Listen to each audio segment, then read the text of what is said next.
Hello, my friends, and welcome to a brand new episode of Discourse in Magic. My name is Jonah and in this episode, we sit down with Dani DaOrtiz. Dani is literally my favorite card magician on the planet. I have learned so much from him, and the way he does magic has influenced the way that I do magic, and I'm so grateful. So I was excited just to interview Dani, but he over-delivered. I mean it quite sincerely that, you know, if you know Dani, you know he talks quickly, and because we were asking questions about magic, I can say honestly, there's not 1 minute of Dani talking that isn't absolutely packed with philosophy and advice and wisdom and practical things that you can put to use. This was just a wonderful episode that I'm so excited to share with the world. We talked about improv, we talked about performing, we talked about writing, we talked about characters, giving your audience characters. We talked about chaos. We talked so many different aspects. I'm so excited to share it with all of you. Here it is, the wonderful and one and only Dani DaOrtiz.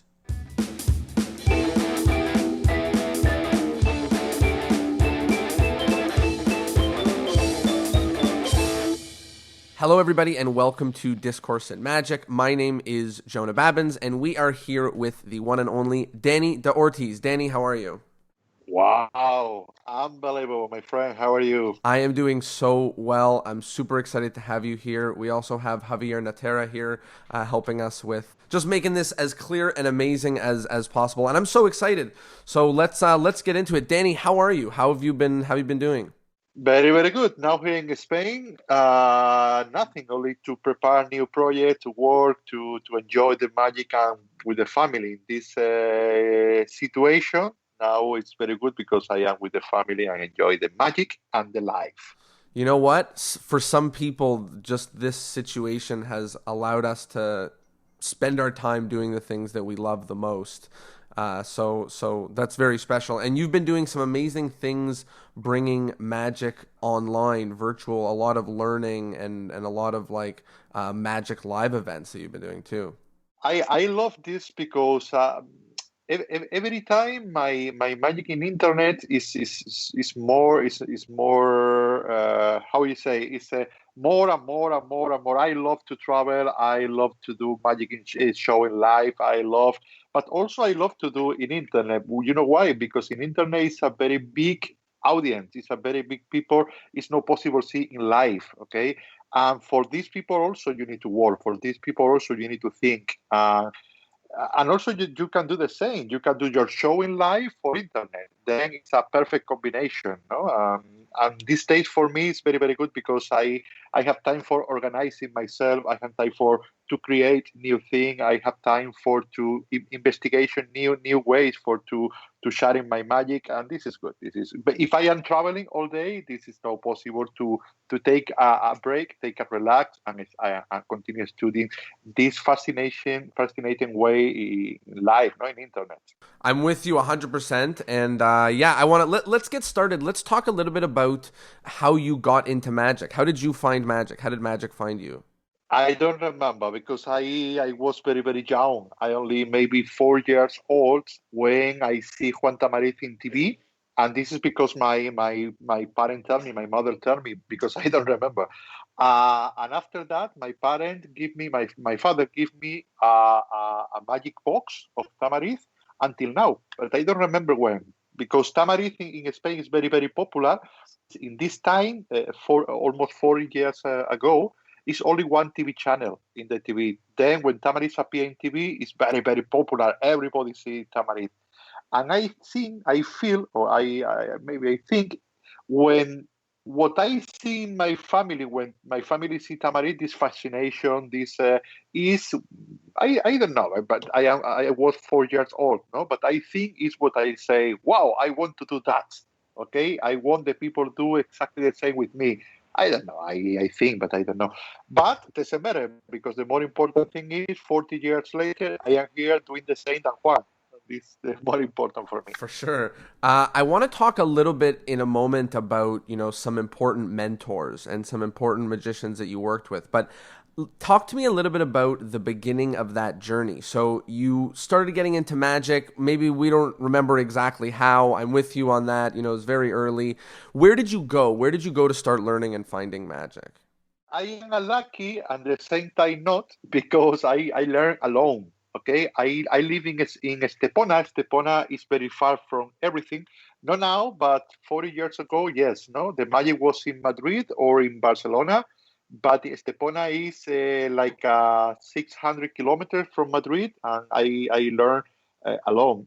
My brother Miguel Angel Gia was very lucky because every week, Monday he meet with Tamarit, Wednesday he meet with Arturo Dascanio, Thursday he meet with another master. No, me not. Me, I learn everything completely alone, and this is not lucky, but it's lucky at the same time. Why? Because I forced to me to investigate and to find new ways. If I think if I am very influenced by Spanish school, I don't find to Leonard Green, no, for example. And this is great. This is the Spanish school is unbelievable. Tamarit is unbelievable. Ascano is unbelievable, but also is unbelievable another style and another magic like Verno. Spanish is more Verno, no, because Arturo Ascanio studied at Verno, no. But I don't know, Slidini from Tamarit, but also from Leonard Green. Leonard Green is I discovered it myself because I am not very influenced by Spanish school, no.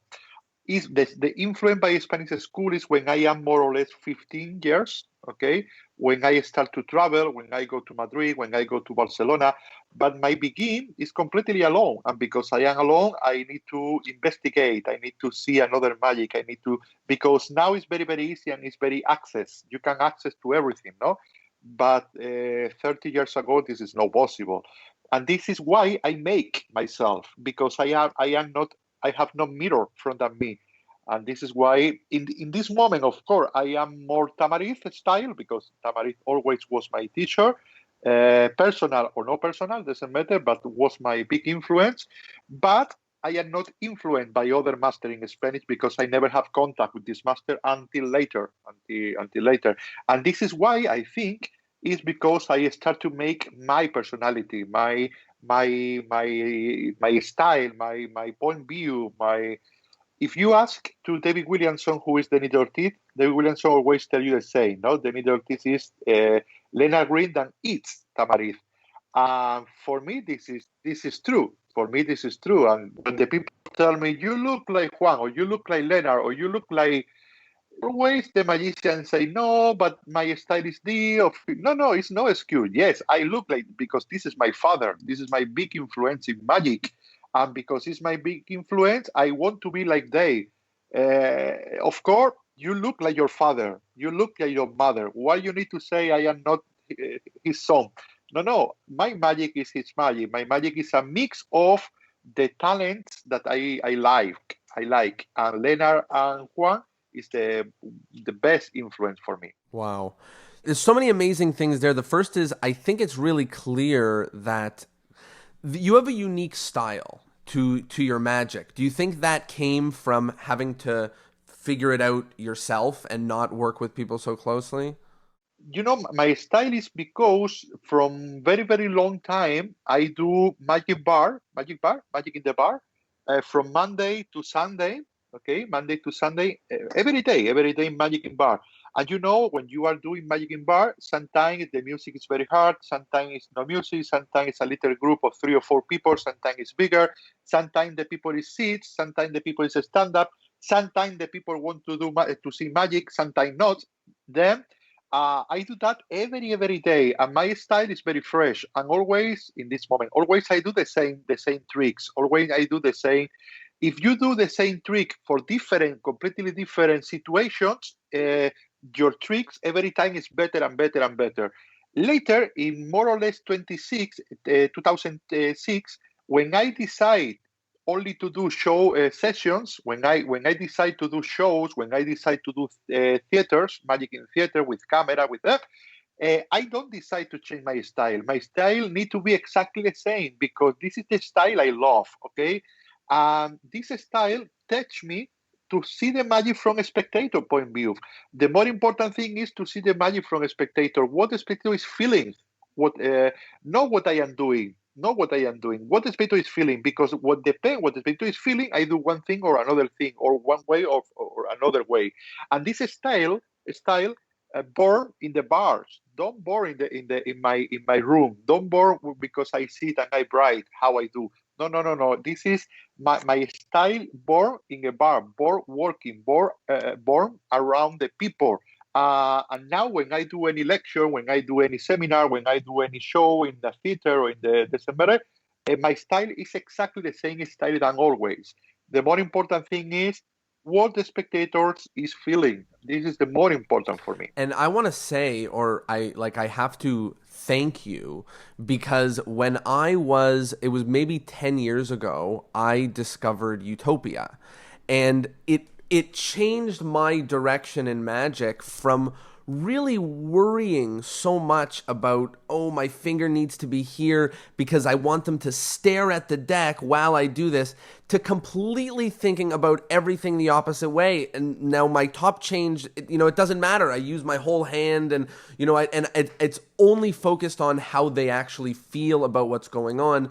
Turning over 4 cards as one. First they feel like it's one, and then it's face up. It doesn't really. I don't really have to worry about them looking so intently at every tiny little border. And I think that's shaved 10 years off of my study of magic to just worry about people's or mostly worry about people's emotions and their experience. Thank you very, very much. If you tell me that, it's because I am very old. No, I think the magician always do the magic because, or like other magicians do, never think in yourself, okay? And the difference between the magic art and the other art is in the magic, yes or yes, you need a spectator, okay? If you play guitar, you don't need a spectator. If it's a spectator, better, but you can do for you. If you are a painting, you don't need a spectator, okay? You can do that for you. But the problem with the magic, with another arts, is in magic, you know what is the secret, okay? If you know what is the secret, it's not possible to surprise yourself. And because this is the big difference between the magic art and the other arts, you need to think for spectators because you are working for a spectator. You are not working for you, okay? And this is why I try to not do the magic like a block, okay? Every magician, or not every magician, in general, the magician do the trick like a block, okay? This is what I need to do, exactly the same than the other magician, but you are different to the rest. You are different. Why you need to do exactly the same trick, exactly the same technique, exactly the same movement? Uh, Always, for a very good example of that is the mirror of the books. Okay, the book is unbelievable. I have a library of almost 3,000 books. Okay, but we need to see, or we need to know what is the limit of the books, and we need to see what is the limit of the mirror. The mirror or the books can tell you if your top change is good or it's not good, but never can tell you in what time you need to do a top change, in what time you need to do a palming, in what time when you, because it's not possible to tell you about forcing, it's not forcing, about timing, for example, or the timeline or memories or them. But the problem is, it's not possible to find that in any place. It's no exit. Only exit front spectators. Okay. Then, if we are talking about timing, we are talking about memories, we are talking about emotion, we are talking about sensation. The more important thing is don't think in the mirror, don't think in books, think in a spectator, think in persons.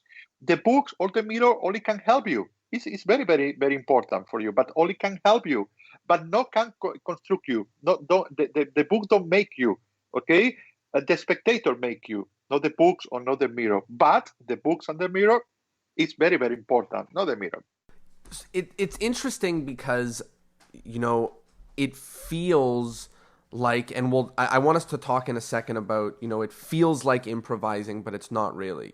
I want to talk about that in a sec. But where does something like the psychological force that you do, which is timing based, you need to learn that with the spectator, right? You need to like go out and almost fail so many times to know the rhythm to get the timing right of the force. Like, is that kind of thing born at home in front of a mirror with a book, or is that kind of thing born in the wild, with a spectator?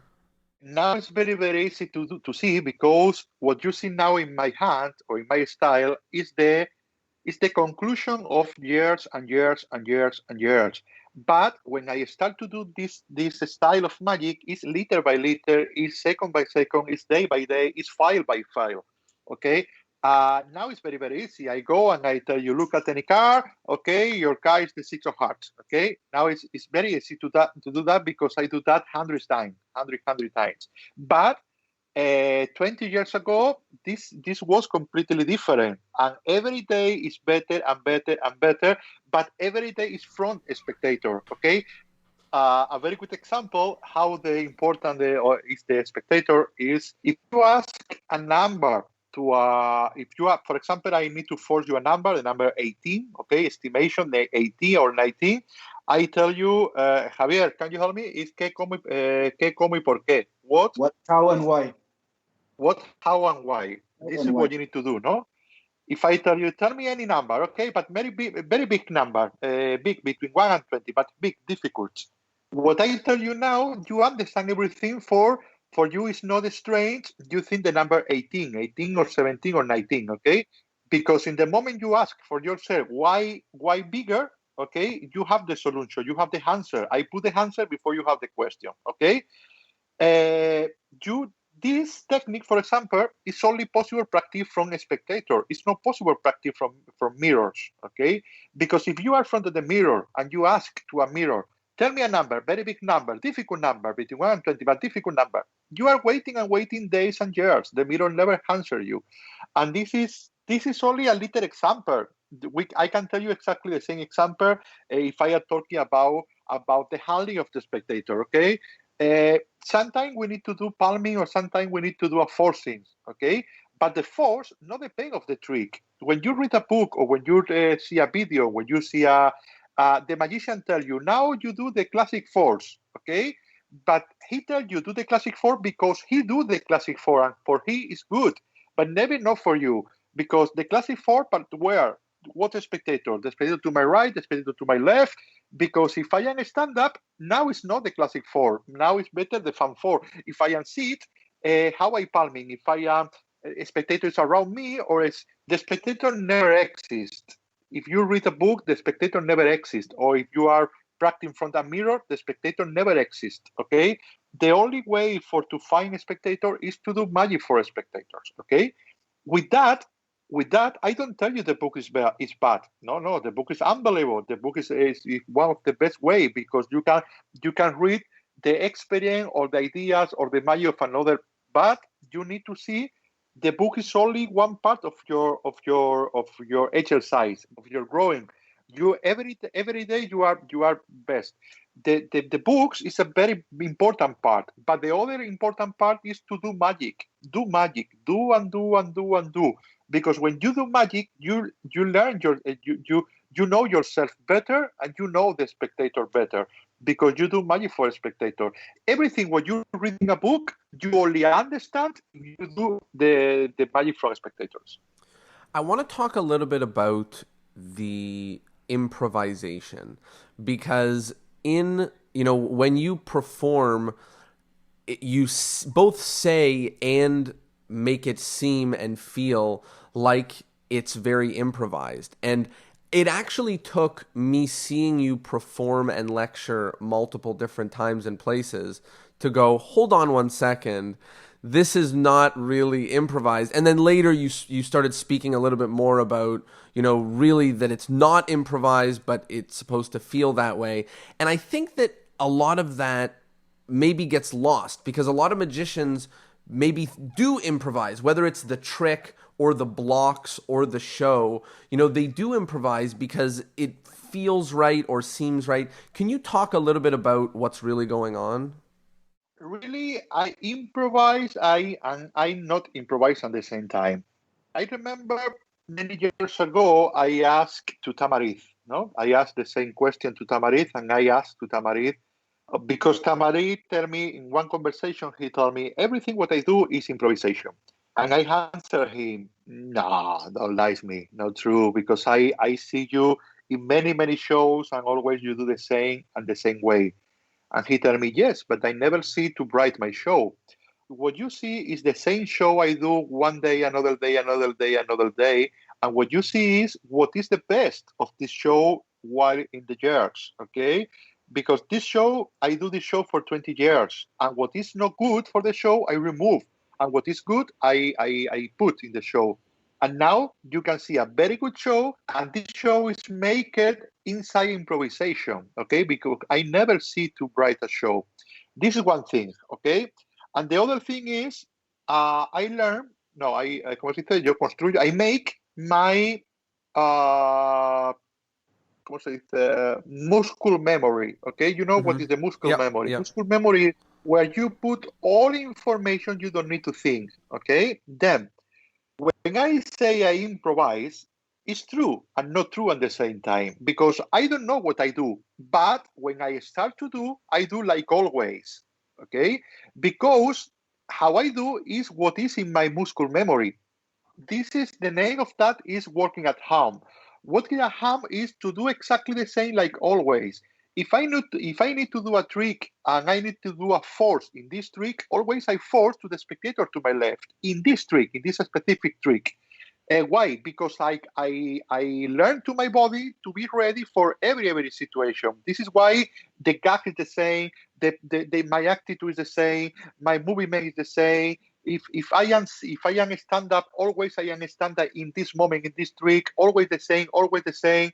But really, this is improvisation. What's happening is what is talking is not me. What is talking is my muscle memory, because always I do exactly the same, because I only put in my muscle memory what is good. Okay, when I start a show, I only know a few tricks what I do, but I don't know what I do in the show. But doesn't matter, because if my mind is blank, okay, I only need to think. For example, triumphs. And when I say triumph, immediately I have in my mind like a 20 version of triumph. And now I take one. When I take one, when I start to do this triumph, I do exactly like always. And this is why you see my attitude is very relaxed. My attitude is very, very near, very close to the spectator. It's very fresh. I don't care. But this is because it's true. It's true. I am not preoccupied. My heart is not like, wow, I need to do that. My key card in this trick is this. Now in the list, this is the next.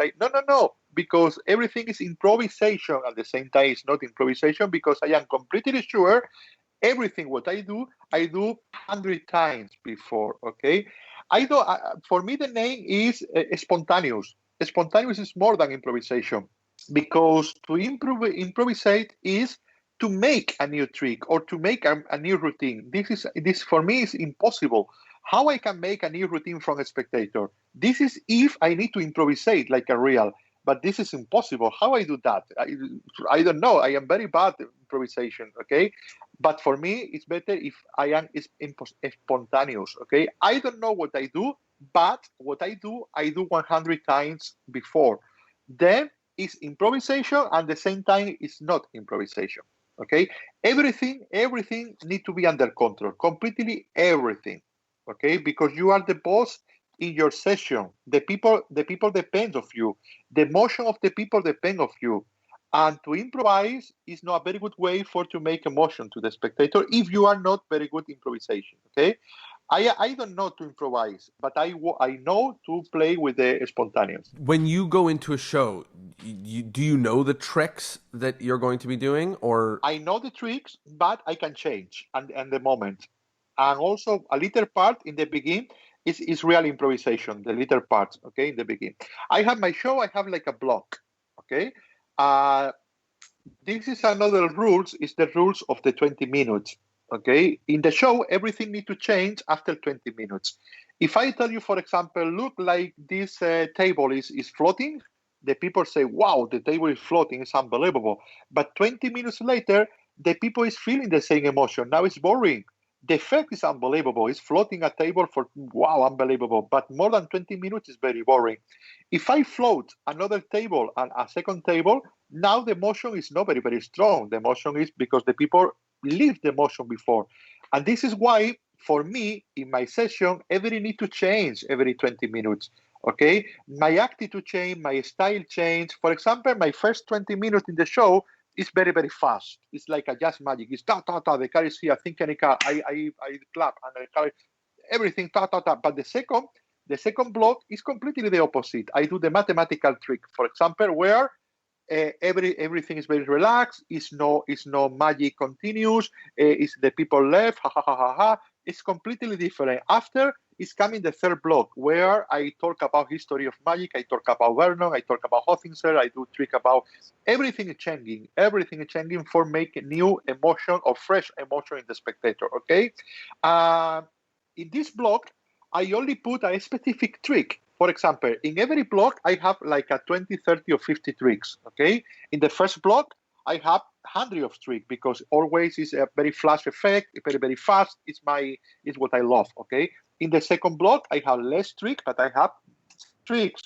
In the other block, always I have many, many tricks in every block. But in the show, I only can put 2 or 3. And this is why, for me, it's very, very easy to change in the moment because I only need to see what tricks I can do in this moment. Okay. And this is why I can, one more time, improvise without improvise because in this moment I can tell you a show because I have in my mind, in my muscle memory, I have the structure of the show. And now for me, it's very, very easy to make a show. Okay. This is improvisation. No, this is not improvisation because I know what I do.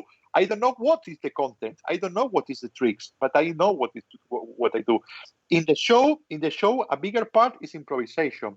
If I am fresh, if I am fresh, if I don't want to finish, I improvise and I do more and more and more. Or in the first part, okay, in the first part, always I do the Hothinser concordance numerical is the 10 and 7s. And after that, I improvise for around 8 or 10 minutes, okay? And after that, every trick is the trick always I do. But in this block, I can change. For example, where I do the spilling majestic, no, the spilling of the queens. In this moment, I can do the triple intuition, or in this moment, I can do the single card, la única, or in this block, I can choose. And because the bigger part of my trick is not with a specific stack, is not with a gaff card, if not with the because it's not for me. It's very very easy. 1 second before I start one trick, say no, I change for this other, okay, and I do this other because the bigger part of my trick is without stack there or without gaff cards. For me, it's not lucky. Is what I search. Is what I do because this is my style of magic. You spoke a little bit earlier about how, the routine looks the same because of muscle memory, but you don't write it down. Does writing play a role in your process in any way of making a trick and bringing it out to real people? Or is it just playing, sharing, and then, trying for maybe magicians and then real people? Or does writing play a role? Really, I never write. Always I write when I discover. Okay, for example, when I write my first book in Spanish, the Freedom, Libertad de Expresión, is a book about psychology forcings. Okay, for me was a very, very, very interesting because in this moment I sit for analyzing myself.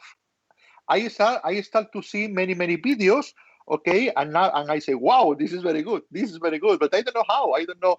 I know how, of course, but I never write. I discover. Some people tell me, but you study psychology, for example, and I say, no, I never study psychology because I don't want to search. I want to discover. I want to find. And this is why I do magic all way from a spectator. And this is why I analyze in the spectator every time because I want to discover, to find. Because if I search, I don't know what I need to search. And also, if I study psychology, I influence myself for many, many rules that I don't need. Then the more important for me is to discover, to find. And after, when I discover, then I write, okay? But I never sit for to make rules. I never sit for to make theories. I never sit for to make nothing, only when I know. And in the moment when I know, I sit for bright and for sharing to the community, okay, for the magician. But in the moment I know, everything what you see in a book, everything what you see in a DVD, everything what you see in article, in magazine, everything what I write and everything what I do 100 times from spectators. It's completely sure it's working, completely sure, because I never see to write if I don't do before. Never. First of all, thank you for that, because I think there's a lot of, in the discussion of scripting in magic or bringing magic, there's a lot of discussion of the need to write. And I think that many magicians write and many magicians don't write. And I think, part of the journey is figuring out how you discover what it is. I think about writing about writing for sharing. I think this is a obligation of everyone, for me, for Javi, for you, and from everybody. You know why? Because what I do is because another magician do before. Okay, everything what I do is a version of some magician make. When I do the fan force, for example, this is my version. But if Robert Houdin don't write about that 200 years ago, I never discovered that. No, and this technique is older than Robert Houdin. Then because for me it's not possible call Hothinser and say thank you. Because for me it's not possible call to Roberto Dame for to say thank you, or Lon Masquet, or Nelson Down, or Dave Vernon, or because for me it's not possible to call for say thank you.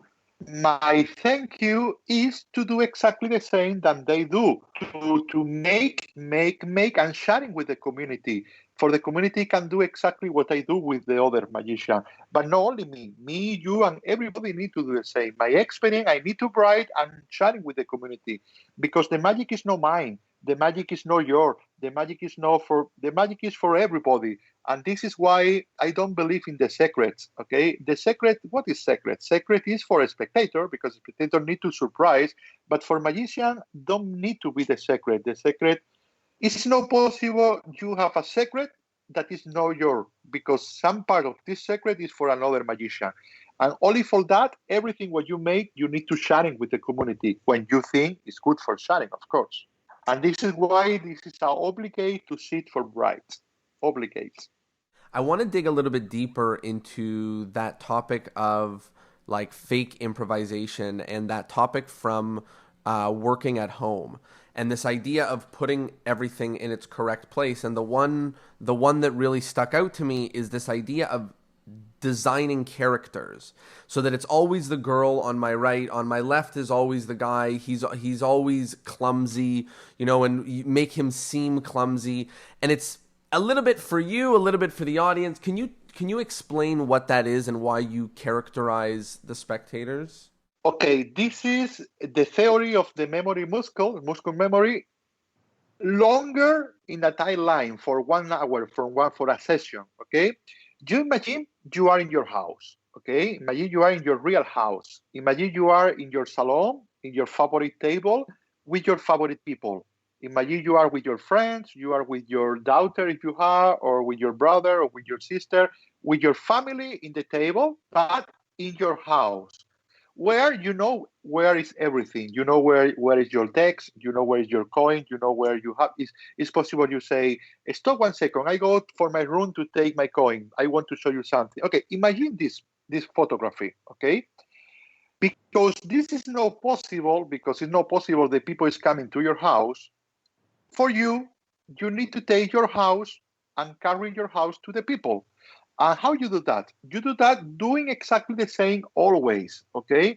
When I work in a session, I am talking about the show. No, about the show. The table is exactly the same size. The table always is rectangular. It's always is black. Always I have 4 spectators. Always I have the girl to my right. The man is around the girl, no, in the other place. Always I have 1.5 meters between the table and the first row. Always is the same. Always is the same. Why? Because every time I do the same, every I am more and more comfort, because I am knowing the situation. Every time I am more and more relaxed, and you are making your house in every part of the world. Okay, this is like your house. Always is like always, and this is unbelievable. You know what is also what is the attitude of the spectator, because you are making the attitude. For example, in one moment of my show, I suck the finger to the girl. Yes. Mm-hmm. Now I think I need to wait more than 5 years to do that. But but but for you understand me. In one moment, I suck the finger to the girl. Okay. In the moment of the show, I make the empathy with the girl, and I touch the girl and I say, hey, how are you? And take Sanikayo, Kaita, blah blah blah blah. Later, when I suck the finger, the spectator don't have reactions, okay? Because the spectator know what is the attitude of the girl, don't have reaction. It's not like a shock. It's not like a. This is why in the first 10 minutes of my show, I say nothing to the girl to my right. I say completely nothing. Only tell me a number or take any card. Why? Because you don't know what is the attitude of her. In the moment I suck the finger, this is an impact for you because you don't know what is the reaction of the girl. Okay, this is to see the magic from a spectator point of view. This is to make emotions because if you know the spectator don't care, you suck the finger. You don't make it's not funny. It's funny, but don't make emotion for you. But if you don't know the attitude of the girl, and in this moment I suck the finger in the gag, this is a shock. It's like a shit. What is the attitude of the girl? But this emotion is because I have no contact with the girl until this moment. Okay, this is my handling with the spectators. For example, the spectator to my left. The spectator to my left is the Javi. ¿Cómo se dice torpe? Is the It's like the dump, like clumsy. Clumsy. Okay, this is the guy to my left. He's not clumsy. He's normal like everybody. But I make. Why? Because any card, any number, for example, is stronger if the resolution of the trick is in the hand of a spectator have many fights before. Because we are educating the spectators, okay? If I tell you, for example, I don't know, if I tell you, this is a very bad example, but for you understand me, okay? If I tell you, take the deck, and the spectator take the deck, and now I tell you, how much 2 plus 5? And the spectator tell me 11. I say, no. Okay, how much? 2 plus 1. And the spectator tell you 5. I say, no. Okay, tell me any number and tell me any card. And the spectator say, 4 spade, number 20. Now, what the spectator is feeling is the card is not in the number. Okay, because the spectator feel, of course, I don't do that. It's only for example, okay? Mm-hmm. The spectator feel the file in the hand of this spectator. If this spectator file many times and the any kind of number resolution, very strong any kind of number in his hands, the spectator have emotion. It's like it's interest, it's suspense. It's like a yes or no, yes or no, yes or no. It's waiting. The spectator is counting. You are waiting, and the car is in the position. Now you say, wow, unbelievable. Okay, this is emotion. But how you make his personality? For example, I make his personality in the mathematical trick. In the mathematical trick, this is in the minute number 15 more or less in my show. Everybody do exactly the same. Everybody have a little packet of cards, and I say, take any card, put on the bottom, take any card from the middle, put on the top. Everybody is doing like me. Wow, unbelievable. In some moment, I look the spectator to my left, and I say, no, not like so. Take a, and I do like if he's missed. Everybody is making files, but I only put the focus in him. And I am educating everybody to this spectator is not very good, but it's not very good for the show. Okay, in his life he's unbelievable, but for the show his attitude is not good. Why? Because later when I do some tricks, this trick is more emotional if this trick is in a spectator hand or not. Sometimes you make also a very funny attitude of the spectator. I don't know if you understand me. It's very difficult to explain, but the more important thing is how you are making the attitude of the spectator. You know why? Because in the show, it's very difficult to see what is the attitude of one spectator, because the spectator don't sing, the spectator don't talk for a long time, the spectator always is a static. The spectator tell you only your name, a number, a position, touch a card, but it's not possible to reflect his personality. And because the spectator don't reflect his personality, it's very easy for me, like a magician, to make the personality of the spectators. Also, I learned from René Lavant, another of my influence, another of my pillars. I learned what I do is a teamwork. The spectator is very important part of my show. And this is why in the final, when we do the standing ovation, for example, we are everybody, a spectator and me, we are with the hand, and we are like, thank you very much. ¿Cómo se dice? Stand up. We are stand up and say thank you to the people. But the four spectator and me, because what I do is thank you to the spectators. It's because the spectator. If I say one spectator take any card and the spectator don't take any card, it's not possible I do the trick, okay? And what I do is a teamwork. And this is why, for example, I never change my spectators. My spectator is sit on the table before I go to the table and is until the end, because there is a very big important part of my show. It's amazing to understand how the audience perceives the show as being more interesting because there's all of these different factors. You know, this guy who's clumsy and this girl who reacts in this way or whatever. But you are designing them to react or to make it seem or feel like they are a certain way to add texture to the show. Yeah, but this is only my style. It's Right. possible you make another character. It's possible if you are mentalist and you are serious, it's possible you don't care. This is what I need, okay? Right. But the more important thing, and this is only a very, very, very, very, very little part of the psychology in a show, okay?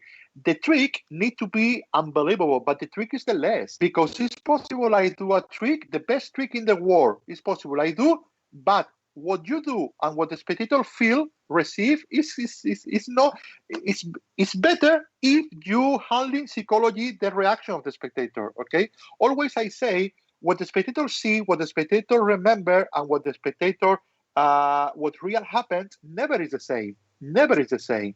It's possible the trick is the best trick in the world, but what you do, what the spectator see and what the spectator remember is not the same. And this is also your work, to make this trick a very, very important experience in the spectators. This is the more important thing. But this experience don't depend of the trick, don't depend on the pain of you. You need to be a very good magician, technical magician, but also better communicator than magician. Okay, because if you do a very good thing, but it's not possible, if you don't know how you communicate the thing, it's nothing. You do for nothing. And to make character to the spectator is only a very, very, very, very, very little part of the psychology in the show. Very little part. You know, one thing that's amazing is just this thought of communication and how to get ideas into the mind of the audience. That's a lot of what we do. You play a lot with chaos. And there's an example that I was kind of thinking about, which is different styles of magic. And one is to maybe give them the deck and say, okay, go ahead and shuffle it. And then the other, I think maybe of Tamariz, who's saying like, okay, shuffle it above your head, so we know they're going to remember it. But then I think of you where you say, okay, put 2 on the bottom. Oh, no, actually 3 on, no, actually it's 5. Okay, sorry, put 4 on the, and now you're not even telling them to shuffle it, but now everyone feels that it's shuffled. It's almost like like Inception, like you got inside their brain. Instead of saying, oh, here, shuffle. Oh, here, shuffle, but do it over there so everyone remembers. It's completely different. Can you talk a little bit about that? This is very, very difficult to talk, and it's very, very difficult to do, and it's very, very difficult in general. And I explain you why. The chaos, this is one of the things I take from Leonard, okay? Leonard Grimm, but the difference between Leonard and me is Leonard life is chaotic. Leonard is chaotic like a real. When you start to do chaos, you need to understand chaos is not confusion. It's not confusion. When Dai Vernon say the confusion is no magic, it's true. If one effect is confused, the spectator don't feel the effect because it's nothing to feel. If I don't understand, I don't feel. Also, when I say in one moment of the routine, when I say, I never touch the deck, for me, the important is not you remember I don't touch. You feel I don't touch, because if you feel I don't touch, it's because I don't touch. If you don't remember, it's possible I touch. And the chaos for that is very, very bad, because if the spectator, if the chaos is not very good done, okay, it's possible the chaos make a very confused trick, or it's possible the chaos make a very confused feeling. If you feel many chaos, later when I say I never touch the deck, you say, no, I feel you touch because I feel chaos. I feel you do many things, you feel I don't understand. Then the chaos is a very, very, very powerful weapon, but it's very, very difficult to use if you want to use good. Only for that, the chaos need to use to make completely freedom a chosen card, for example. Okay, when I tell you take any card from where you want, from the top, or no, from where you want, I don't care. Okay, it's like I don't care. but it's chaos, but very, very clear. The spectator understands what is happening, okay? Then the first rules of the chaos is the chaos need to be clear. This is the more important thing. When I touch, and now I put on the table, and now I give you, and now you give me, and now I shuffle, and now this is not clear. Doesn't matter if you do chaos or not. The more important thing is the spectator need to understand everything what you are doing. Everything what you are doing. If the spectator don't understand, it's not chaos, it's confused. If the spectator is confused, the spectator don't feel. Later, when I say I don't touch, the spectator say, I don't know if you touch. I don't remember, but maybe you touch. Why? Because what the spectator feel is confused. But if every message you give the spectator is very clear, when you say I never touch, the spectator feel you never touch. Also, in this clear message is the chaos. The chaos is very, very, very difficult to do good, very, very difficult to do well, because every time you do chaos, the first rules of the chaos is clarity, is clear. The chaos need to be clear. Every time I tell you, pass 1 or 2 or 3, or cut or not, okay? The spectator need to understand what is happening. For example, in the or not, okay? In the or not, when the deck is under the table, is a very chaotic situation. But this chaotic situation where the spectator feel is chaos in the spectator hands. When I say later, I never touch, the spectator feel I never touch. The spectator know I never touch. All chaos inside the trick, the chaos in this trick don't distort the perception of the spectator about me. When I say I never touch, then in this trick, for example, the stronger of this trick is that I never touch. I never touch and I use chaos. But the spectator understands what is the chaos. I understand why I use the chaos. The spectator, when the spectator remember the chaos, the spectator remember in what position was the chaos in the spectator hand, and he do what the spectator wants. Because this is the second rules of the chaos. The first rules of the chaos is the chaos need to be very clear. The second rule is the chaos need to be a mission, a message. Okay, you don't make chaos for to do chaos, because this is like a confused. In the or not, you know why I do the chaos, because I want, when you remember this trick, you feel the spectator do what the spectator wants. He shuffle, he cut, he put, he do anything he wants. Okay, using the chaos, for me, the best weapon. The best weapon, one more time, if you use well. I love that idea of chaos as a tool. Like, is that it has to do something. You know, there has to be a purpose for using it. It's not just for the sake of confusion. You know, it's just for the sake of clarity. I want to talk about memory of a show, because I personally, you know, I started, whatever it was, 10 years ago, I started performing more around a table with people around me in a sort of session type setting. And I started to realize that it's very different than, you know, a magician who maybe performs 3 tricks on a stage, and the audience leaves and they say, oh, there was the one trick with the table that floated, there was the other trick with the lemon and the thing. When you finish a show, do you feel like a spectator is going to be able to even remember what 3 tricks or 5 tricks, or are they just left with a feeling or an emotion? The answer is I don't care. I remember when I was talking about that with Tamariz, I was talking about exactly that, okay? Exactly that. For Tamariz, you know what is, ¿cómo le dice Tamariz? The name is the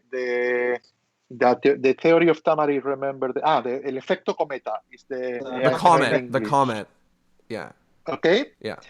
Tamariz always say, the spectator need to remember what you do in Tamariz's style, not in my style, because in my style is not possible. My conception is different in this way. What I want is the spectator feel everything is possible, completely everything is possible. One example of that is that, look, if I tell you, for example, you take any card, the 3 of hearts, I put this guy in the middle, and now this guy is in the top. This is ambitious. And now I tell me any card, and you tell me 5 on spade. I take my box, okay, the card box, and the card is inside, okay. And now I tell you, tell me any card, 2 of hearts. Okay, look in my pocket. Is the 2 of hearts. Good, unbelievable. Now you see 3 different tricks, right?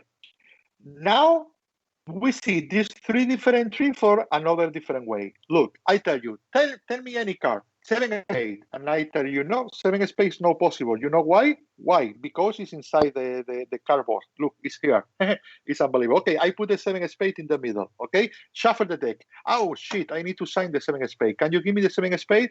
And the speaker say, oh, 7 spade is not on the deck. Oh, yes, because now it's in my pocket. Shit, it's here. And I do the three tricks with the same cards. Now the spectator only feel emotion, only feel a sensation. What is the sensation? Fact 7 spade. 7 spade, you can do with the 7 spade anything you want. Okay? For me, I don't want you remember the 7 spade was in the pocket, the 7 spade was in the case box. No, I don't want you to remember that. What I want you to remember is the emotion you feel with this 7 spade. Okay? What I search the spectator, the emotion of the spectator after my show. Okay, what I search if one spectator see my show and another spectator ask what you see, his answer him go to see, go to see. This is the more important thing. Go to see. Of course, the spectator remember trick. The spectator remember the open triumph. The spectator remember when I take the card with my foot. The spectator remember the mathematical trick. But not because I want, because every trick is very personal. It's a open triumph is very visual. The mathematical trick is very funny. The I don't know for many things. But I don't care if the spectator remember my tricks or not. The more important thing is the spectator remember the experience. This is the more important thing for me. I think it's moment to understand that the more important is the magician, not what the magician do. Okay, the more important is the magician, and this is what the spectator need to feel after the show. The magician, or when you see a stand-up, okay, it's not necessary you remember the joke. It's not necessary. You remember some joke because it's very funny, but it's not the standard comedy. Don't study the joke for you remember after the show. No, you only remember the standard comedy because I love this person. I love this personality. Okay, and the next year when this person is coming here, I go to see him again because I love what he do. But what he do is reflect what he is. Then the more important thing is you need to make it yourself. You need to make your personality. You make you because this is what the spectator need to see. I don't care if the spectator remember my tricks or not. I don't care, but I care. I preoccupy, and it's very important the spectator remember me. This is the more important thing. I love the personality as being the most important thing that they remember, and that example of the stand-up comedian is really a good example because I can think of my favorite stand-up comedians, but I can't think of their jokes. I don't even Yeah. remember. I don't even remember what their jokes are. And in the sense of personality, I want to talk a little bit about learning by copying, because I think that, it's something that's often frowned upon in magic, but I know that you have a different view of learning by copying, a different view of just sharing of magic in general, and the openness of oh, it's okay, you can do my thing and he can do you, whatever, it doesn't matter. Can you talk a little bit about that? Yes. For me, it's no important. It's more than that. It's obligate everybody copy. Obligate because to copy is a very part of your learning. When you are learning magic, when you are walking in your way, okay, you need to walking for the way that another magician was before. It's possible I study Leonard Green. It's possible I study Tamariz. It's possible I study Williamson or I study another magician. But it's in the moment when I am doing exactly what they do, in the moment that I understand. Why? Because I am in my hand the same problem that these people have many years ago. And the solution on this problem is not in the books, it's not in the videos. Why? Because if I do some technique, this technique for me is a simulator. When I write this technique, I write how this technique work. But later, when you do this technique like me, you have some problem that I don't write because for me it's a simulator. It's only in the moment you do like me when you start to learn, when you start to do another work and work and work, because every problem you have it's a new walk because it's a new solution, and you are better and better and better. Always I say the best juggling, the best juggling is the juggling that is every second is taking balls from the floor because you are have a mistake, and every mistake is another walk. If you don't take balls from the floor and everything is always as well, you never advance. You never walk. You're always doing the same. Then when some people tell me some magician from Japan, or some magician from China, or from South America, or from the States, for Canada, from where, is doing your tricks and is doing very, very bad. I say, no, it's doing very, very good because these people start to understand me better. Okay, it's very bad the first time, the second time, the third time, the four is better, the five is better, the six is better, and the number 100 is his trick because it's his version, it's his personality. For you to do that, for you to do something you need to understand that. Okay. Of course, before I am DaOrtiz, I was Tamariz for a long time. I was Leonard Green, and inside me is much Lena, it's not Juan, it's not Rene, it's not David, it's not people I love. Okay, but sometimes I do the same trick and the same way because it's the only way for to understand.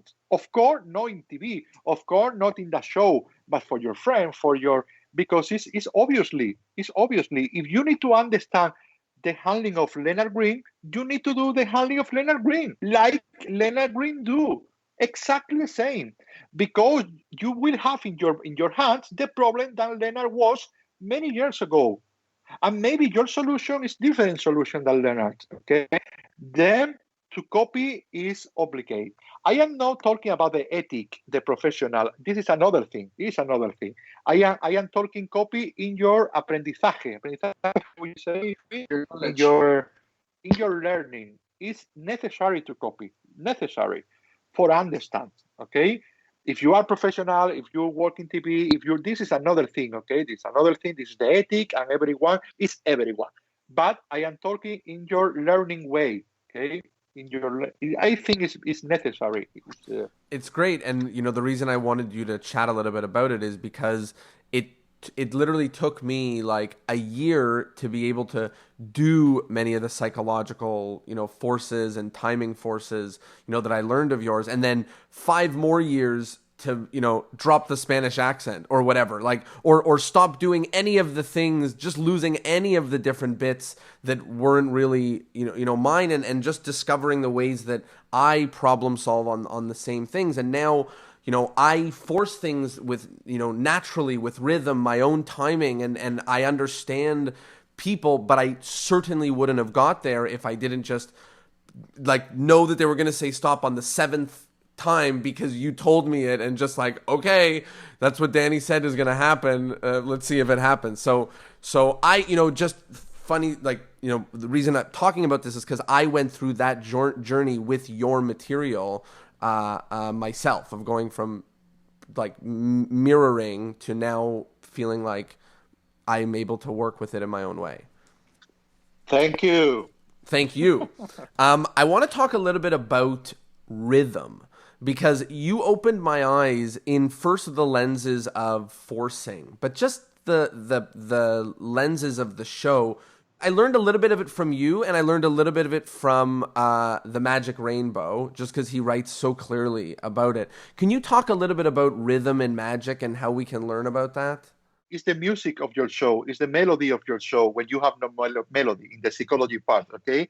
For example, when I tell you before the block of the 20 minutes, we are talking about rhythm. Okay. I remember many years ago when Tamarit told me the beginning of your show, the middle of your show, or the final of your show is the same. It's very, very strong. And because it's very, very strong, it's boring. The rhythm is very boring. It's not, doesn't matter if it's always is music. It's like always is la ta ta ta ta ta ta. It always is ta ta ta ta ta ta. It's boring. Okay. Then the rhythm need to be constant. Okay. The timing, the rhythm need to be constant. Always need to be active, but always need to change. When we're talking about rhythm, we are talking about many, many, many things. Not only the show. Also, we are talking about the relation with the spectator, about the relation with the attitude of the spectator when you are forcing a car, when you are doing the rhythm is what make what is around your show. Okay, what make the spectator always is in the focus. Always, when we are talking about rhythm, we are talking about suspense. When we are talking about interest, we are talking about everything is psychology. The rhythm is something like a time, is something like a tempo, but really is the more psychology thing. And the rhythm is the conclusion of the everything what you are doing in the show, the block of your show, the handling with the spectator, the how many times you stand, how many times you sit, how many times you go from the spectator, how many times, everything is what the spectator is feeling.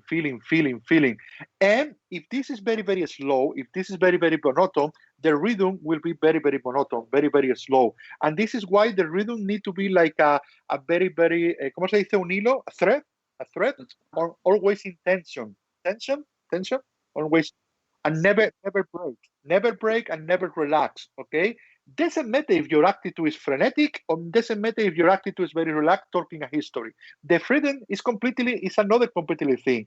Is the state, the emotional state of the spectator, is what the spectator is feeling, and then it's very, very important. But the freedom is the conclusion of in psychology part, everything what you are doing in your show. That's an amazing explanation of what it is, and it's hard to convey. And I know that, I've worked with magicians on their magic. Oftentimes my advice sounds like me going, it needs to go da da da da da da, where the advice I'm giving is noises and sounds, and it almost seems like that wouldn't make sense for what we're doing in magic. But it's like the most important part is that tension and release game that's being played, which is conducted through rhythm.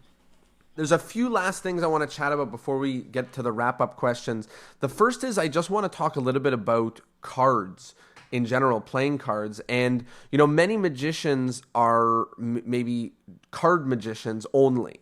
And I think that you are some of the few modern performers that have figured out a way to either bring it to the stage or just champion doing a show with one deck of cards or, two decks of cards or something like that. Can you talk a little bit about, like, have you play a lot with other props? Why did you decide for yourself to keep only with cards? Why is that? I remember I was a joke with René Lavin, because René Lavin always say in his show, with one playing deck, I travel around the world. And I remember always I say to René, you with one deck, you travel around the world. I don't need, I ask for the decks. It's like a joke, no? But no, in my life, I do everything. When I was more young, I do a stage with Miguel Angel Gia. I was a show about escape. I do mentalism. I do many things, okay? Always I do card magic. But what I feel doing card magic, I don't feel doing another thing. And in my life, it's more important to be happy. Doesn't matter if, now not, but some years ago, doesn't matter if the theater gives me more money than the card magic. Because the card magic gives me more happiness, I do card magic. And this is why I do card magic from more than 20, for more than 15 years, okay? Only card magic. But of course, when I am with Javier Natera, is here, with Javierito, when I am with Nebek or with my friend, my close friend, we are talking about magic, it's possible. I do coin, I do a sponge ball, I do many things because also I like, But card magic is my passion, and this is why I do card magic. But I love to see show with another element. And also, if you are in a show and you give me a coin, you can tell me, Danny, do something with the coin. I'm sure I show you. I don't know if it's good or not, but I show you something with coin. Doesn't matter. Yeah, because the magic not always need to be good. Need to be funny also sometimes. This is why I can do coin sometimes. Now, also, I am traveling with the best person and magician, not the best like a level, the best like a conocimiento, like a no. I am with a Paquito, smaller, yeah. I am with Paquito Rodas or with Miguel Angel Gia about the coins, no? It's only an example. And then, because I am always with they, I need to know about coins. It's obligated because it's a different lesson every day. But what I feel doing card magic, I don't feel doing another thing. This is why I do card magic. It's only for that. It's not because I say I only do card magic because the card magic is the best. Blah, blah, blah. No, it's only because I feel good. Nothing more. Beautiful. I wanted to talk a little bit about the Fat Brothers, and just in general, this it seems like you've worked with many amazing people, whether you've taught with them or studied under or worked with them or whatever. And that just sounds like an amazing chapter in your life, is traveling and touring and learning and performing and everything with the Fat Brothers. Can you tell me a little bit about it? The Fat Brother for me is my second real family. My first real family is my daughter. Is my my second real is the Fat Brother. Fat Brother is only a group of friends, a very good friends, searching to enjoy. Nothing more. Nothing more. Because, of course, when we are working like a Fat Brother, we only take money.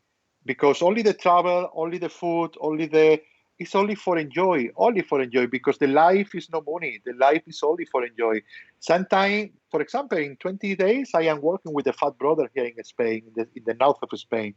In the America, many times we go with the Fat Brother, but it's over holidays. I have a problem, and my problem is I have the same work than the passion, than hobby. Yeah, Magic me too. is my work, and this is our problem, because it's our problem. When I am not working, I need to do magic. And the Fat Brother is this part, is my hobby part. And it's the Christian and Miguel Angel hobby part, okay? It's not necessary to win money. Sometimes you can travel for enjoy.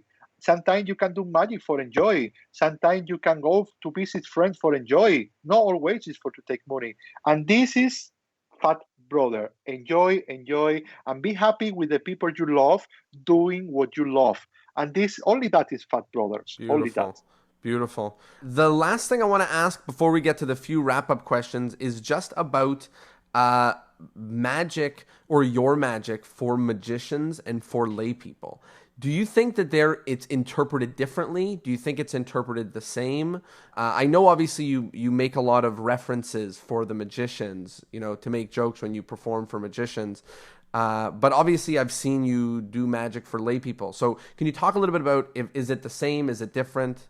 I remember many years ago also with Juan Tamarit, I asked one more time the same question. And I say, different question, but the same sense. I say, what you do for magician and what you do for layman? And Tamarit answered me, what is the difference? I don't know what is the difference. And for me, it's exactly the same. I don't know. I don't want the magician tell me your double leaf unbelievable, your palming is great, it's invisible, your lapping is. I don't want that. What I want the magician tell me is how you do that. I don't understand how you do that, and this is why my style is no. In my style. You don't see Ainsley Count, you don't see Ascanio Spray, you don't see double leaf. You see, but very, very little. But not because I don't like, because I want to full emotion magician. I don't want the magician follow what I am doing. If I do Ainsley Count, the magician know what I am doing. If I do a Scania spread, the magician know what I am doing. This is why my style is more psychology, because I want the magician enjoy what I am doing, but enjoy from the surprise point of view, not from the technical point of view. And this is why my style is a little different. It's not better and worse. It's different because I work also for magician. Also, I say also because it's also for layman. But my magic is the same. It's the same for magician or layman, because I never know for who I am working. I am very lucky because when I am in a theater, or because I am working any place in the world, I am very lucky because my audience, my public, always is a mix of magician and layman. And this is very, very good for me. It's unbelievable. And because that, I never know what public is in front of me. And this is why my tricks always is the same for magician and for layman. And the structure of my trick is always the same for magician and layman. When I do a trick, any carry number, open prediction, any trick, I don't want the magician tell me this technique is unbelievable. I want the magician tell me how. Because if the magician tell me how, it's because you feel the impossibility. Exactly like a layman. The only difference between magician and layman is To the magician, when I finish the trick, I explain the trick. The layman not. That's perfect. And we are nearing the end of the episode, and with that, there's a few wrap-up questions that we ask each magician who's been on. So the first one is the endless chain. So in order to keep the podcast going on forever, each guest is asked to recommend another guest that would be perfect for the podcast. Who would be an amazing guest for a conversation just like this? Miguel Angel Gia. So yes, I need your help to tell him that his English is good enough. Because he doesn't feel like it is. I know that it is. You know that it is. I need you to tell him that it's good enough. Okay, I tell him it's an obligation. There you go. I like it. The next thing I want to ask is about modern magic. So a lot has changed or innovated in magic in the last 6 months, a year, 2 years. What's something in the world of magic right now that you like, and something in the world of magic right now that you don't like? I like what I do, but I love another people do a different thing, because if you can find many different point view of magic, different magic style, this is good. It's because it's another perception, it's another conception of magic. The people start doing different things. I don't care if I like or don't like. The important is he's doing different things, because always it's public for everything what you do. It's public for me, and it's public for what another people do. Because what I do don't lie to everybody, okay? What another people do don't lie to everybody, and this is why I love when another people make a different thing, the different point of view of them. What I don't like, nothing, because what I don't like doesn't matter. Doesn't matter. The more important is this is important. You find different propuestas, different things, different perception, different perspective. And it doesn't matter if you like or not. Different always is good when it's different, because always you have public for that. Beautiful. That's a great answer. And I think with that, I want to ask, what is the take-home point? So what's one thing that everybody should remember when they think back to this episode? What's the most important thing that people should remember? We are talking about magic. This is the more important thing. It's true. And that very important.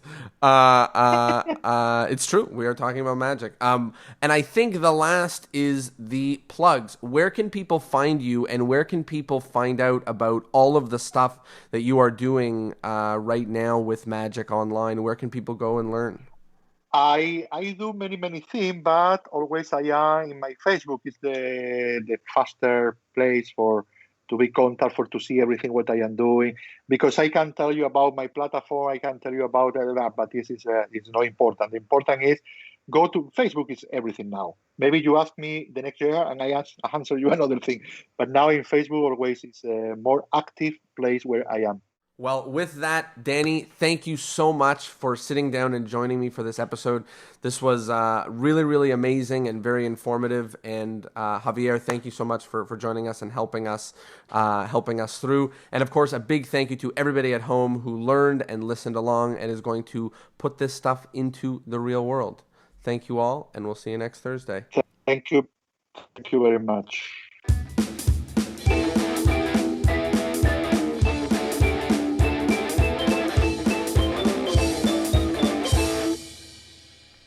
Well, there you go. I hope you liked the episode, and I hope, of course, that you learned something.